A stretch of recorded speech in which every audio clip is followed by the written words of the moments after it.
కష్టాల కడలిలో కొట్టిమిట్టాడుతున్న వారిని కడతీర్చే దివ్యశక్తి ఆ జగన్మాత.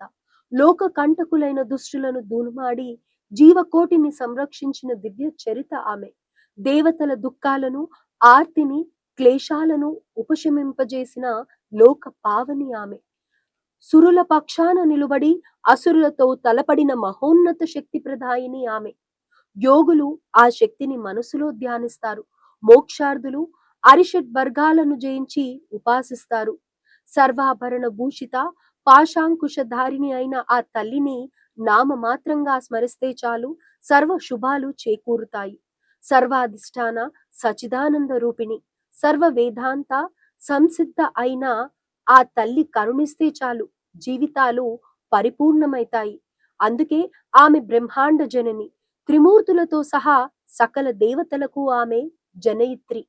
భీకర రూపంలో దర్శనమిచ్చిన, ప్రశాంత చిత్తంతో కనిపించిన ఆమె వరదాయిని, అభయప్రదాయిని. పరమోత్కృష్టమైన ఆ రూపాన్ని దర్శించి సేవించి పూజిస్తే చాలు జగన్మాత ప్రసన్నమైనట్లే.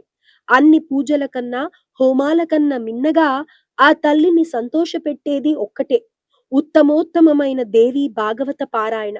నిత్య పారాయణతో సంతుష్టి చెంది వరాలను కురిపిస్తుంది, విషాదాలను దూరం చేస్తుంది. అందుకే ఆ పరాశక్తి మహత్యం ఎవరికీ అంతుబట్టనిది. వెర్రి మొర్రి వారికి కూడా జ్ఞానాన్ని ప్రసాదించి పండితులుగా తీర్చిదిద్దగల శక్తి ప్రదాయిని. సామాన్య కాళిదాసును మహాకవిగా మలిచిన జ్ఞానప్రదాయిని.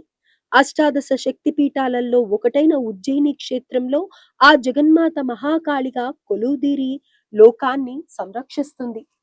సతీదేవి దేహ ఖండాలలో పై పెదవి పడిన ప్రాంతంగా ఈ క్షేత్రం వాసికెక్కింది. ఈ క్షేత్ర ప్రాశస్త్యం అతి ప్రాచీనమైనది. పూర్వం ఈ క్షేత్రాన్ని స్వర్ణశృంగ, కనకశృంగ, అవంతి, అవంతిక నగరాలుగా పిలిచేవారు. సప్త మోక్ష క్షేత్రాలలో ఉజ్జయిని ఒకటిగా, జ్యోతిర్లింగ క్షేత్రాలలో ప్రధానమైనదిగా పురాణాలు పేర్కొంటున్నాయి. పద్మావతి నగరంగా, ప్రతికల్పపురంగా కూడా ఉజ్జయినికి పేరు. ఎన్నోసార్లు ఎంతో మంది ఈ నగరంపై దండయాత్రలు సాగించారు, పూర్తిగా ధ్వంసం చేశారు. ఎప్పుడు ఎలాంటి దాడులకు పాల్పడ్డా తిరిగి అంతకు పూర్వం కంటే మిన్నగా ఉజ్జయిని పురోభివృద్ధి చెందింది. అందుకే ఈ నగరాన్ని కుముద్వీతి, అమరావతి, విక్రమపురి ఇలా ఎన్నో పేర్లతో పిలిచేవారు. రామాయణ మహాభారతాలలో ఈ క్షేత్ర ప్రస్తావన కనిపిస్తుంది. బ్రహ్మ పురాణంలో అయితే అనేక పర్యాయాలు విరివిగా అవంతి నగరం పేరు ప్రస్తావనకు వస్తుంది. ఇది శక్తి మాత్రమే కాదు, జ్యోతిర్లింగ క్షేత్రం కూడా. పరమశివుడు ఇక్కడ మహాకాళేశ్వరునిగా దర్శనమిస్తాడు. అందుకే ఇక్కడ అఘోరాలు, కాలముకులు, పాశుపతులు ఇలా శివ స్వరూపులైన భక్తగణాలు అనేక మంది ఎక్కువగా సంచరిస్తూ ఉంటారు. అతి కిరాతకులైన తారకాసురుని కుమారులను శివుడు సంహరించిన ప్రాంతమే ఉజ్జయిని అని చెబుతారు. అలాగే దూషణుడు అనే అసురుణ్ణి మహాకాళి రూపంలో జగన్మాత సంహరించిన ప్రదేశం కూడా ఉజ్జయినియే. రాక్షస సంహారానంతరం పరమేశ్వరుడు మహాకాళేశ్వరునిగా, జగన్మాత మహాకాళిగా ఇక్కడ అవతరించినట్లు పురాణాలు తెలియచేస్తున్నాయి. కళ్యాణకారకమైన అమ్మవారు ఇక్కడ మంగళప్రదగా దర్శనమిస్తూ ఉంటుంది. క్షిప్రా నది తీరంలో ఉన్న ఈ క్షేత్రంలో 12 ఏళ్లకొకసారి కుంభమేళా జరుగుతుంది. ఇది పురాణ చారిత్రక ప్రశస్తం ఉన్న క్షేత్రం. ద్వాపర యుగంలో బలరామకృష్ణులు సాందీపుని వద్ద విద్యాభ్యాసం కొనసాగించింది అవంతికా నగరంలోనే. అలాగే అశోక చక్రవర్తి కూడా కొద్ది కాలం ఈ నగరంలో నివాసం ఉన్నట్లు చరిత్ర బోధిస్తోంది. అనేక మఠాలు, పీఠాలకు నెలవు ఉజ్జయిని. ఉజ్జయిని మహాకాళి, మహాకాళేశ్వరేశ్వరి, క్షిప్ర తీర్థస్థిత మాత, వాంఛితార్థ ప్రదాయిని. క్షిప్రా నదీ తీరంలో కొలువుదీరిన అమ్మవారు ఎలాంటి కోరికలు కోరినా తీర్చే శక్తి. పతితో కలిసి సతీదేవి మహాకాళిగా భక్తులను అనుగ్రహిస్తూ ఉంటుంది. మహాకాళేశ్వరుని ఆలయంలో ఈ క్షేత్రం ఎంతగా ప్రసిద్ధి పొందిందో మహాకాళి రూపంలో అమ్మవారు కరుణిస్తూ క్షేత్ర మహత్యాన్ని ఇనుమడింపచేస్తోంది. కాళము అంటేనే ఓ లయకారమైన శబ్దము.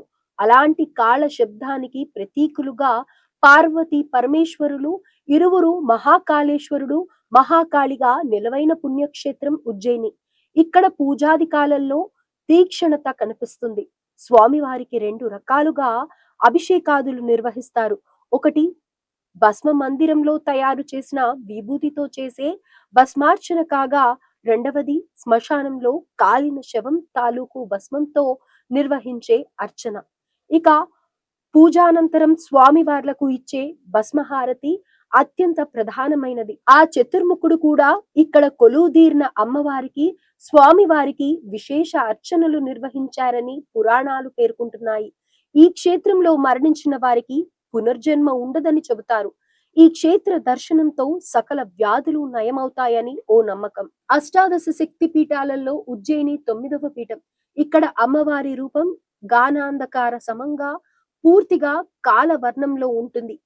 గళసీమ విద్యుత్ సమంగా బాసిల్లుతూ, త్రినేత్రాలు బ్రహ్మాండ సమంగా గోళాకారంలో మిరుమిట్లు గొలుపుతూ ప్రకాశిస్తూ ఉంటాయి. నుదుటి